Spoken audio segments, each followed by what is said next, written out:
Okay, so today in this video, we're going to go ahead and talk about step number 2, that is fuel setup process, including tank setup, fuel grades, and adding your first load. First, tank setup. Start by setting up your fuel tanks. You can add tanks by clicking Add Tank and then entering the tank's name, gas grade, fuel type, tank size, and selecting a color for easy identification. Most stores will typically have tanks like regular, supreme, and diesel. And next, we will set up fuel grades.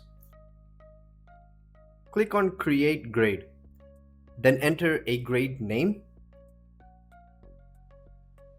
Select the fuel type and assign tanks to that grade. Fuel grades help organize your pricing and reporting based on the type of fuel you sell. And now adding a fuel load.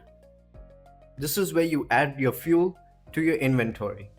Start by selecting a vendor. If there is no vendor available, you can click Add and create one by selecting Gas Vendor. Enter the vendor's name and toggle the gas supplier switch, and then just press Save. For your first time setup, enter your opening balance as the load number. This represents the fuel currently in your tanks when starting the system. Then fill the load details like net gallons, cost, cash and credit retail prices. Once everything is entered, click Commit, not Save. Commit will immediately update your tank inventory so you can begin selling. If you are setting up the system for the first time and have not received any fuel yet, you can skip this step. If you're switching from another system, make sure to enter your current inventory as your opening balance.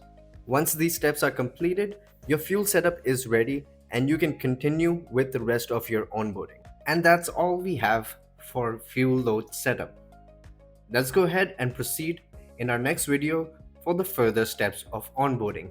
Just like always, I'll catch you guys in our next video.